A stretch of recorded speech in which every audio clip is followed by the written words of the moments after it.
Sir क्या 3 month में preparation की जा सकती है? आई विल बी ऑनेस्ट, थोड़ा मुश्किल है। जीके से बहुत डर लगता है, स्पेशली लॉ स्टूडेंट्स को, और एमपी का जीके बहुत अनसर्टेन है, वास्ट भी है। तैयारी आपको करनी है, सिलेक्शन की गारंटी कभी नहीं होती है। ये नेगेटिव मार्किंग को ना मैं बहुत पॉजिटिवली देखता हूँ हमेशा।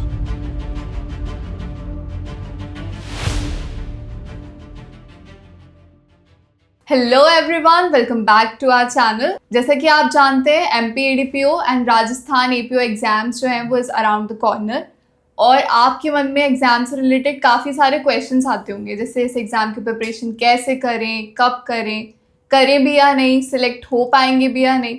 तो डोंट वरी, आज आपकी ऐसी सारी क्वेरीज को सॉल्व करने वाले हैं खुद Nitesh sir. So stay tune, video पूरा एंड तक देखना। इससे पहले भी राजस्थान एपीओ का पॉडकास्ट हो चुका है, जिसने नहीं देखा है वो देख सकते हैं। So let's start.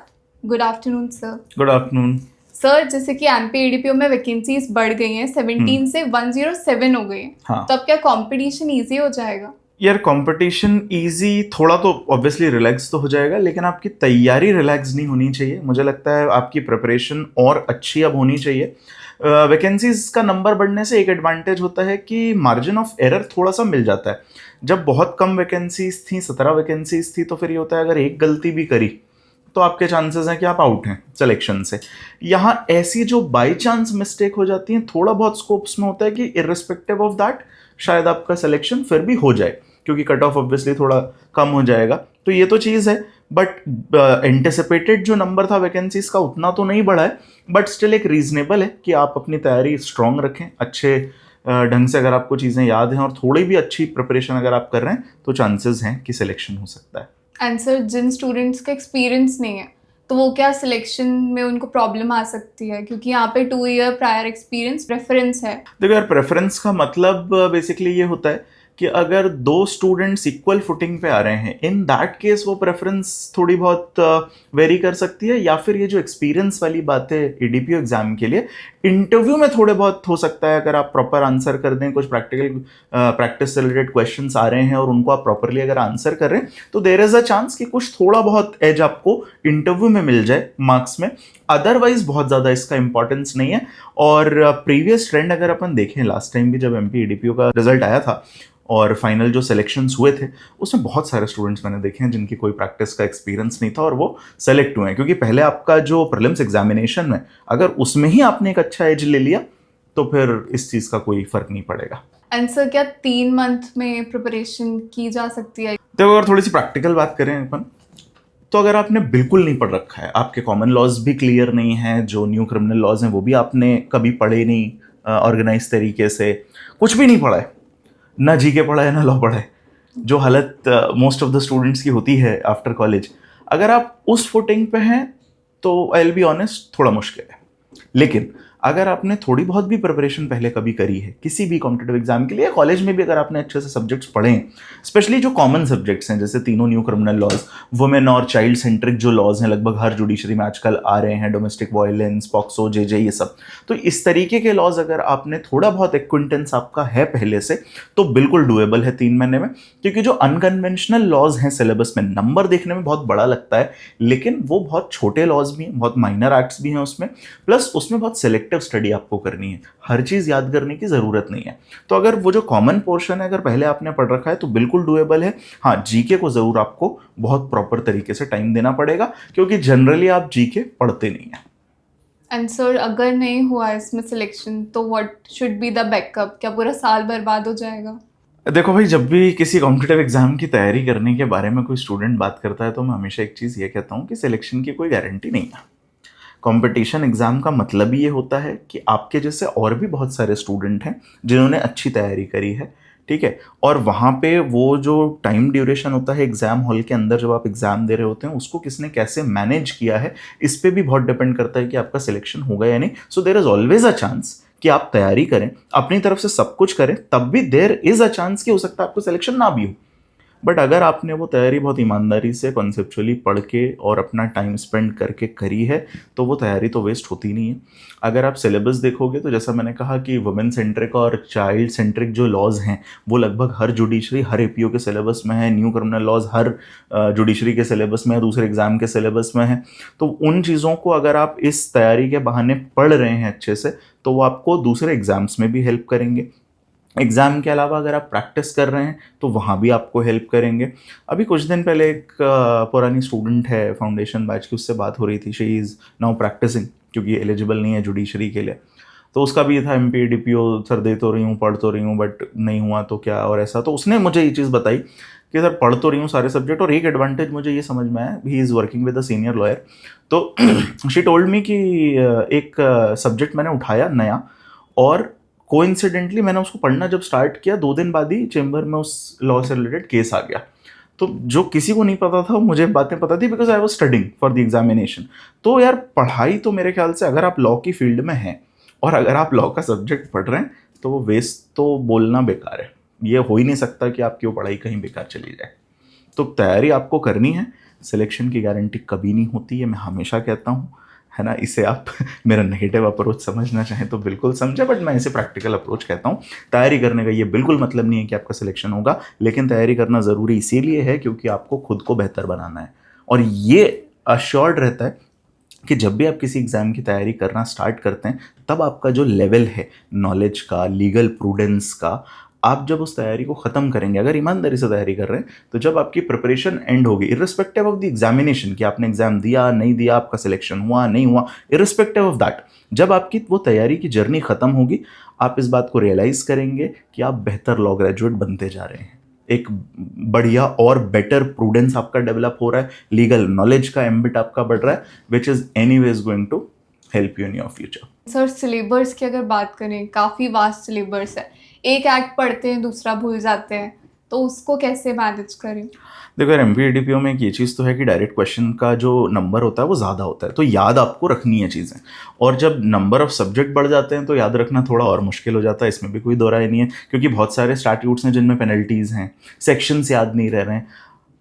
इसके लिए भी ना अभी रिसेंटली एक स्टूडेंट से मेरी बात हो रही थी, तो शी सेड कि सर बहुत बहुत ज़्यादा कन्फ्यूजन हो जाता है जब इतने सारे लॉज हैं और थोड़े सिमिलर नेचर के भी हैं, तो ऑफेंसेस पेनल्टीज़ वो सब याद रखने में, तो मैं सबको एक साथ नहीं करती हूँ, मैं एक एक करके वो करती हूँ। तो मैंने उसे एडवाइस किया, मुझे नहीं पता कितना आपके भी काम आएगा ये या कितना प्रैक्टिकल है, but what approach I use to follow, या अभी भी मैं करता हूँ जनरली, कि जब आपको ऐसा लगे ना किसी से कन्फ्यूजन हो रहा है, इसलिए उससे दूर होने की बजाय ड्वेल इनटू इट।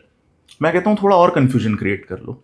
आप जब आप बैठे हो पढ़ने के बाद, बेरेट बंद कर दिया आपने, अब आप रिकॉल करिए 4 अलग अलग स्टैट्यूट्स की पेनल्टीज एक साथ। हम क्या करते हैं, एट टाइम्स हम भागते हैं उससे कि यार अभी ये वाला छोड़ दो, एक जो है पहले उसको ही करते रहता हूँ, वही करते रहते हो आप, फिर इसको साइड रख देते हो, दूसरे स्टैट्यूट को दिमाग में लाते हो। मैं कह रहा हूँ डुएल इनटू दैट कन्फ्यूजन, अपने दिमाग पे जोर डालिए, आपका दिमाग बेहतर परफॉर्म करेगा। आप एक साथ बैठ के 3 स्टैट्यूट्स को कोरिलेट करने की कोशिश करिए कि इसमें ये था, इसमें था। जैसे सेक्शन नंबर की बात है, बहुत छोटा सा एग्जाम्पल लेते हैं। सेक्शन 10 डीवी एक्ट का क्या है, पॉक्सो में क्या है, जेजे में क्या है, इस तरीके से आप वो कोरिलेशन दिमाग पे जोर डाल के देंगे तो बेहतर तरीके से थोड़ा याद कर पाएंगे। चार्ट फॉर्म में इन चीज़ों को बना लें, इंडेक्स को बहुत प्रॉपरली कर लें, क्योंकि सेक्शन बेस्ड क्वेश्चन ठीक ठाक आ जाते हैं, है ना। पेनल्टीज के सेपरेट चार्ट बना लो स्टैट्यूट वाइज, जहां आपके पास एक कंपैरेटिव एनालिसिस हो, एक टेबल हो जिसमें डिफरेंट स्टैट्यूट्स की पेनल्टीज ऑफेंसेस एक साथ लिस्टेड हो। जितना ज़्यादा आप दिमाग को कंफ्यूज कर सकते हैं उतना कर लीजिए, देयर आर चांसेस कि बेहतर याद रहेगा आपको। और अगर हम उससे डर के भागेंगे तो फिर मुश्किल है। जीके से बहुत डर लगता है, स्पेशली लॉ स्टूडेंट्स को, और एमपी का जीके बहुत अनसर्टेन है, वास्ट भी है, तो बिल्कुल। उसको कैसे कवर करें? जीके तो हमेशा से कमज़ोर कड़ी रहा है लॉ स्टूडेंट का, है ना, क्योंकि हम हमेशा से इसी विश्वास में चलते हैं कि हमें चाहे जुडिशरी एग्ज़ाम क्रैक करना हो, चाहे हमें एपीओ एग्ज़ाम क्रैक करना हो, हम बस लॉ पढ़ लेंगे, हमारा सिलेक्शन हो जाएगा, है ना। ये सबको कहीं ना कहीं पता है कि बिना वो मिसलेनियस पोर्शन पढ़े आपका सिलेक्शन कहीं नहीं होना है, चाहे वो सिविल जज हो, चाहे वो एपीओ एग्ज़ाम्स हो। तो इसके लिए जीके या दूसरा जो भी किसी भी exam, not just MP ADP, Rajasthan is also here, तो हिंदी इंग्लिश का वहाँ वेटेज है, अगर आप उसको केटर नहीं करोगे तो आपका सिलेक्शन तो नहीं होना है, ये गारंटीड है। अगर आप सोच रहे हो कि सिर्फ लॉ के बदौलत आप सेलेक्ट हो जाओगे तो ये इम्पॉसिबल है, इम्पॉसिबल है। अब ये बात जब आपके जहन में क्लियर है कि इसके बिना मेरा सिलेक्शन नहीं होगा तो अब करना तो है, वहाँ पे आपको ज़रूरत होती है थोड़े से सही डायरेक्शन की, क्योंकि सिलेबस वास्ट है और हमारा बहुत एक्विंटेंस नहीं है उस चीज़ से, बहुत रेगुलर हमने सुना नहीं। अब जैसे लॉ की चीज़ें हैं, कहीं ना कहीं पढ़ रहे हैं, सुन रहे हैं एट टाइम्स हम उसको, तो थोड़ा सा आपके जहन में रह जाता है। जी के एज सच आपने पढ़ा नहीं है। तो एक चीज़ तो मैंडेटरी करनी है कि अगर आप सीरियस हैं अभी भी एमपीईडीपीओ के लिए, तो आपके डेली शेड्यूल का पार्ट होना चाहिए जीके। कम से कम 2 घंटे, कम से कम 2 घंटे आपको डेली देने हैं जीके को। लॉ तो जो कर रहे हो वो अपनी जगह, जीके के लिए कम से कम मिनिमम 2 घंटे डेली बेसिस पे आपको डिवोट करने हैं। थोड़ा सा कॉन्सेप्चुअली समझना है, स्पेशली ज्योग्राफी, हिस्ट्री और ट्राइब्स मध्य प्रदेश के, ये 3 चीज़ों पे थोड़ा ज़्यादा फोकस कर लो। मैप के थ्रू अगर आप पढ़ने की कोशिश करोगे, मैप रीडिंग अगर आपकी अच्छी है तो बहुत सारी चीज़ें उससे ही सॉर्ट आउट हो जाती हैं। मध्य प्रदेश का अगर मैप आपके जहन में पूरा क्लियर है, रीजन्स क्लियर हैं, जो डिविजन्स हैं, पॉलिटिकल सेटअप और जोग्राफिकल दोनों अगर आपके जहन में क्लियर है तो it is easy to remember. जितनी भी चीज़ें आपको याद करनी है, ट्राइबल याद करने हैं, क्रॉप्स याद करनी है, try to write it down over the map. तो एक तो क्या विजुअल, एक जो इमेज होती है वो दिमाग में ज़्यादा लंबे समय तक रहती है। तो कोशिश करें कि जितनी चीज़ें आप याद कर रहे हैं उसको मैप के थ्रू करो तो ज़्यादा बेहतर है। एंड सर, इस एग्जाम में नेगेटिव मार्किंग भी है, तो कितने अटेम्प्ट करना सेफ रहेगा, कितना गेस वर्क कर सकते हैं? यार नेगेटिव मार्किंग को ना मैं बहुत पॉजिटिवली देखता हूँ हमेशा। मतलब मेरा ये मानना है कि जिस बच्चे ने तैयारी करी है उसके लिए नेगेटिव मार्किंग एक एडवांटेज है। अननेसेसरी कट ऑफ हाई नहीं होगा, तुक्के नहीं चलेंगे किसी के। तो जिस बच्चे ने पढ़ रखा है उसके लिए हमेशा अच्छा होता है कि एग्जाम में नेगेटिव मार्किंग हो। और एमपीईडीपीओ में नेगेटिव मार्किंग 1/3 है, which is a very substantive portion. सही आंसर के लिए 3 नंबर मिलेंगे, गलत के लिए 1 नंबर डिडक्ट होगा। तो यहाँ पे आपको एक चीज़ ये समझनी है कि भाई सिलेक्शन लेने के लिए आपको एक सब्सटेंटिव मार्क्स तो लाने ही हैं। हम जब भी क्वेश्चन पेपर सॉल्व करते हैं तो जनरली 2 स्टेज में या 2 स्टेप में उसको करते हैं। पहली बार में हम उन क्वेश्चंस को सॉल्व करते हैं जिन पे हम 100% श्योर हैं, जो बिल्कुल याद है, मुझे पढ़ा है, ठीक है। उसमें भी एरर होगा 1-2 क्वेश्चन में, बट आप कॉन्फिडेंट होते हो कि ये क्वेश्चन मुझे आते हैं। पहले राउंड में आप उनको करते हो, सेकेंड राउंड में उन क्वेश्चंस को आप उठाते हो जिनमें आपको डाउट है। डाउट भी कैसा, 50-50 टाइप का डाउट। तो उनको कितना करना है, नहीं करना है, इस बात पर निर्भर करता है कि एग्जैक्टली 100% एक्यूरेसी के साथ आपने कितने क्वेश्चन करे। जैसे अगर आप लास्ट टाइम के कट ऑफ को देखोगे, एमपीईडीपीओ के कट ऑफ डिक्लेयर नहीं होता, ऑफिशियली डिक्लेयर नहीं हुआ था, बट एक जो रीजनेबल आइडिया लगा था depending on the selection of the students, वो कुछ, ये एकदम एग्जैक्ट नहीं है क्योंकि ऑफिशियली डिस्क्लोज नहीं हुआ था, बट अप्रॉक्सीमेटली 340 के आसपास अनरिजर्व्ड का आप मान सकते हैं लगभग। और एक तरीके से सेफ स्कोर भी हमें देखना है इस साल का अगर, तो थोड़ा सा ये ज़रूर हुआ था कि जब वैकेंसी कम हुई थी 17, तो कंपटीशन थोड़ा कम था। बट मुझे लगता है जब 107 हुआ, फॉर्म फिलिंग दोबारा चालू हुई, तो कंपटीशन तो फिर दोबारा थोड़ा ठीक ठाक रहने वाला है। पिछली बार भी कुछ फैक्टर्स थे कि सिलेबस एकदम से चेंज हुआ था, तो बहुत सारे स्टूडेंट्स ने बैकआउट भी कर लिया था, कुछ ने पढ़ा नहीं था। बट फिर भी आप कट ऑफ देखोगे और 340 भी अपन उसे माने तो एक ठीक ठाक कट ऑफ है। तो अभी भी जब आप ये एग्जामिनेशन देने जा रहे हो तो आपको इंश्योर करना है कि कम से कम 110 क्वेश्चन मेरे एक्यूरेसी के, 100 से 110 एक्यूरेसी के साथ सही हो, तब आपके 300 प्लस मार्क्स होंगे। अगर इतना एक्यूरेसी के साथ आप सही कर रहे हैं तो आप थोड़ा बेटर चांस, थोड़ा ज़्यादा चांस उन क्वेश्चंस पे ले पाओगे जिसमें आपको 50-50 डाउट है। बट 100 क्वेश्चन तो आपको सही करके आने पड़ेंगे एकदम, कि मैं कॉन्फिडेंट हूँ इस पे कि ये मुझसे बन रहा है। तब आप थोड़ा चांस ले सकते हैं उन क्वेश्चंस में जो 50-50 है, क्योंकि कुछ ना कुछ उसमें सही होंगे, कुछ गलत भी होंगे, डेफिनेटली होंगे, बट कुछ सही भी होंगे। बाकी ऐसे क्वेश्चंस जिसमें आप श्योर ही नहीं है, 20-30% लग रहा है कि ये हो सकता है, उनको तो कोशिश करो मत अटेम्प्ट करो, क्योंकि अपने जो मार्क्स आपने अर्न किए हैं उसको ऐसे गवा देना तो बिल्कुल एडवाइजेबल नहीं है। 50-50 वाले पे सोच सकते हैं, वो भी डिपेंड करेगा कि एक्यूरेट आपके कितने सही हो रहे हैं उस पर, क्योंकि अदरवाइज एनीवे सिलेक्शन नहीं होना है अगर इतने क्वेश्चन भी एक्यूरेसी के साथ आपसे नहीं सही कर पा रहे हैं इन दैट केस। बाकी डिफिकल्टी लेवल पे डेफिनेटली, ये तो मैं पिछले साल के एनालिसिस के बेसिस पे बता रहा हूँ, बाकी डिफिकल्टी लेवल कैसा रहता है एग्जाम का उस पर बहुत कुछ डिपेंड करता है। अगर कुछ चेंज होता है, जैसे लास्ट टाइम आप देखोगे मेजर लॉज के क्वेश्चन बहुत ही कम थे और सब कुछ माइनर पे बेस्ड था, तो वो भी एक फैक्टर होता है कट ऑफ कम करने में। अब इस बार क्योंकि न्यू क्रिमिनल लॉज आए हैं तो हो सकता है थोड़ा बहुत वेटेज तो बढ़ने की संभावना है मेजर लॉज के, तो वो थोड़ा वेरिएबल है कि एग्जाम हॉल में, और ये इसीलिए प्रूडेंस आपको वहाँ लगाना होता है। मैं जनरली इस चीज़ से इसीलिए बचता हूँ कि कितने क्वेश्चन हर एग्जाम के पहले स्टूडेंट पूछते हैं सर कितने क्वेश्चन अटेम्प्ट करें। भाई अभी कैसे बता दूँ, जब पेपर आएगा सामने, यही तो आपका टैलेंट है एग्जाम हॉल में कि उस पेपर को, क्योंकि पैटर्न चेंज हो रहा है। आप रेगुलरली देखो, चाहे जुडिशरी के एग्जाम हो चाहे एपीओ के एग्जामिनेशन हो, पैटर्न चेंज हो रहा है। एक जो डर्रा चला आ रहा था एक पर्टिकुलर एग्जाम का, वैसे नहीं आ रहे। तो वहां पे आपको देखना पड़ेगा कि इस पर्टिकुलर पेपर के हिसाब से what is the safe score, या इसमें मेरे को कितने अटेम्प्ट करने चाहिए। एक रीजनेबल आइडिया जरूर मैं आपको बता रहा हूँ कि 100 तो आपके होने चाहिए, अगर एक ठीक ठाक आपको अश्योर होना है कि मेरा सिलेक्शन बट हो सकता है एक्सट्रीमली डिफिकल्ट पेपर आ जाए, तो फिर ऑब्वियसली ये नंबर कम हो जाएगा। हो सकता है थोड़ा ज़्यादा इजी एंड पे आ जाए पेपर, तो फिर ऑब्वियसली वो 100 से 120 भी हो सकता है। इट डिपेंड्स, और वहाँ पे आपको वो प्रूडेंस लगा के फिर करना पड़ेगा। बट नेगेटिव मार्किंग है, इसको लाइटली बिल्कुल नहीं लेना है, बहुत सीरियसली लेना चाहिए नेगेटिव मार्किंग। और जहाँ डाइसी है, हम कितने अटेम्प्ट करना है इस पर डिपेंड करेगा कि आपके एक्यूरेसी के साथ आप कितने करके आए हो। एंड सर राजस्थान एपीओ भी है, एमपी एडीपीओ भी जस्ट उसके बाद है, तो क्या दोनों एग्जाम को केटर करें या सिर्फ एक पर फोकस करें?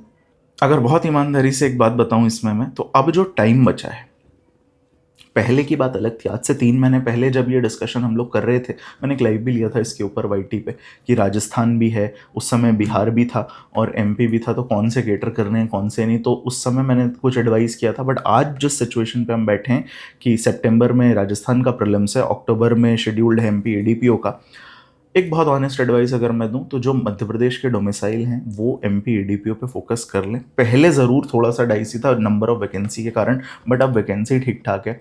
तो और अगर आप पहले से पढ़ते आ रहे हैं, अगर आप तैयारी कर रहे हैं पहले से, तो आप एक एग्ज़ाम पे कन्फाइन हो जाइए, आप कन्फाइन हो जाइए एमपी एडीपीओ पे। और अगर आप राजस्थान को बिलोंग करते हैं, क्योंकि सबकी प्रेफरेंस होती है अपना स्टेट, तो अगर आप राजस्थान को बिलोंग करते हैं तो आप एमपी एडीपीओ को साइड करके, अगर आप तैयारी कर रहे हैं पहले से, तो एमपी एडीपीओ को साइड करके आप राजस्थान पे पूरा फोकस लगाइए, पूरे एनर्जी एफर्ट अपना एक स्टेट पे डाल दीजिए, दैट इज राजस्थान। और अगर पहले से आप प्रिपेयर करते आ रहे हैं और थोड़ा थोड़ा आपने दोनों को कर रखा है, तो आप दोनों भी दे सकते हैं। ये मैं उन स्टूडेंट्स के लिए कह रहा हूँ जिनके लिए अभी मैनेज करना बिल्कुल मुश्किल हो रहा है कि एमपी का कुछ पढ़ा ही नहीं है। राजस्थान का ऐसा बच्चा जिसने एमपी के जो एडिशनल लॉज हैं जी के, उसे कुछ पता ही नहीं है, तो वो फिर बचे इस चीज़ से एमपी एडीपीओ की दौड़ में आने से। और एमपी का ऐसा बच्चा जिसने हिंदी इंग्लिश बिल्कुल नहीं पढ़ रखा और थोड़ा सा डाइसी है, एमपी एडीपीओ की तैयारी ज़्यादा अच्छी है, तो फिर आप कन्फाइन हो जाइए। ऐसे न्यूट्रल स्टूडेंट्स जो इन दोनों स्टेट को बिलोंग नहीं करते, उन दोनों को दोनों केटर कर लेना चाहिए, क्योंकि कहीं भी बहुत ज़्यादा चांस फिर नहीं है। वो पॉसिबल है क्योंकि जो कॉमन लॉज हैं, जैसे मैंने कहा न्यू क्रिमिनल लॉज और वुमेन और चाइल्ड सेंट्रिक लॉज, ये कॉमन है सब जगह। आर्म्स एक्ट वगैरह भी हैं, है ना, ये भी कॉमन है। एक्साइज एक्ट आप पढ़ोगे तो हर स्टेट का लगभग सिमिलर होता है, चीज़ें सेम है, थोड़े थोड़े अथॉरिटीज़ पेनल्टीज़ इनका डिफरेंस होता है, बट काफ़ी सिमिलैरिटीज़ हैं। तो आपको दोनों थोड़ा थोड़ा प्रिपेयर करके आप अपीयर कर सकते हैं। ये सब डिपेंड करता है कि अभी आपकी तैयारी का लेवल क्या है। ये मैं उन लोगों के लिए बता रहा हूँ जिनका थोड़ा बहुत बैकग्राउंड है प्रिपरेशन को लेकर के, कॉम्पिटिटिव एग्जाम का, आपने लॉज को पढ़ रखा है, वो ज़रूर दोनों केटर कर पाएंगे। अगर आप अभी ही स्टार्ट कर रहे हैं, इसके पहले आपने बहुत कुछ नहीं किया, तो कोई एक पकड़ो और उसके पीछे ही लगे रहो। सर एमपी डोमिसाइल के लिए तो मेंस भी नहीं है, तो ये थोड़ा इजी हो जाता है। राजस्थान एग्जैक्टली ये बहुत बड़ा फैक्टर है कि यहाँ मेंस नहीं, अब राजस्थान में मेंस भी है। तो जिन बच्चों को ये है कि यार अभी तक बहुत वैसी तैयारी हमने नहीं कर रखी है, और अगर आप एमपी के हैं तो एमपी एडीपीओ पे लग जाइए, क्योंकि प्री और इंटरव्यू है बस, और मेंस ना होना अपने आप में एक एडवांटेज है। एंड 450 मार्क्स का एग्जाम है प्लस 50 मार्क्स का इंटरव्यू है, तो क्या सर इंटरव्यू से सिलेक्शन डिसाइड हो सकता है? क्या इंटरव्यू काफ़ी फैक्टर? देखो यार, अब इंटरव्यू पार्ट है वेटेज का, तो ऑब्वियसली वो एक डिटरमाइनिंग फैक्टर तो है, बट इंटरव्यू का ऐसा रहता है कि अगर आपका रिटर्न में ठीक ठाक स्कोर है और आप बहुत ख़राब इंटरव्यू देके नहीं आते हैं, तो बहुत इम्पैक्ट आपको नहीं होगा, क्योंकि इंटरव्यू में जो वेरी करते हैं मार्क्स, वो बहुत ज़्यादा डिफरेंस नहीं होता। अब 50 नंबर का अगर मान लीजिए इंटरव्यू है, तो उसमें ऐसा नहीं होगा कि किसी बच्चे को 20 मिल रहे हैं, किसी को 45 मिल रहे हैं। ये डिफरेंस जनरली नहीं होता है, कि एवरेज टाइप की मार्किंग होती है, 4, 5, 6 नंबर का डिफरेंस होता है जनरली, अनलेस एंड अनटिल कुछ बहुत ही एक्सट्रीम आप करके ना आ जाए। एक जनरल अगर मैं बताऊं तो इतना ही डिफरेंस होता है। तो वो अगर आपने ऑलरेडी रिटन एग्जामिनेशन में कवर कर लिया तो बहुत ज़्यादा इम्पैक्ट नहीं करेगा आपको। और जितने भी लॉ के एग्जाम के इंटरव्यूज हैं, चाहे सिविल जज या APO, they are also largely based on law. वहाँ पे भी लॉ के क्वेश्चंस पे ही ज़्यादा फोकस भी होता है, तो आपसे बनता है। बस ये है कि थोड़ा आपका बॉडी लैंग्वेज, थोड़ा आप प्रेजेंटेबल होने चाहिए, दैट्स इट। तो इतना ज़्यादा तो नहीं है रोल, अगर अपन कंक्लूड करें तो इतना ज़्यादा नहीं है, अनलेस आप कुछ बहुत ही एक्सट्रीम ना कर दें। इसीलिए रिटन एग्जाम अगर आपने थोड़ा अच्छे से कर लिया है तो you can be assured of selection. And sir MPEDPO की work profile and career growth क्या है? क्योंकि जो स्टूडेंट्स अभी देने वाले हैं, कहीं ना कहीं उनका एम जुडिशरी था, तो क्या सिलेक्शन के बाद वो जुडिशरी दे सकते हैं? कैसे मैनेज करेंगे?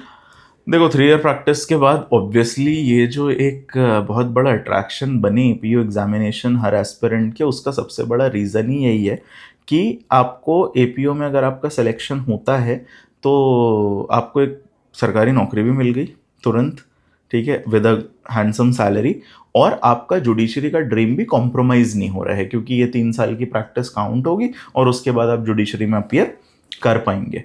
तो दोनों एडवांटेज हैं एडीपीओ बनने के बाद। एक तो तुरंत सेटलमेंट हो रहा है, जिसकी तलाश में हर बच्चा है आज की डेट में कि कॉलेज से निकलते ही मुझे जॉब मिल जाए, मुझे स्ट्रगल और किसी उसमें ना करना पड़े। तो वो एडवांटेज डेफिनेटली है ही, और बिल्कुल आप जुडिशरी की तैयारी कर सकते हैं। उसके बाद ठीक ठाक आपको समय भी मिल जाएगा कि आप पढ़ भी पाएँ, मतलब आप एक अच्छा कंपटीशन भी दे सकते हैं जुडिशरी में। उसके बाद बहुत सारे स्टूडेंट्स को मैंने देखा है जो तैयारी करते हैं।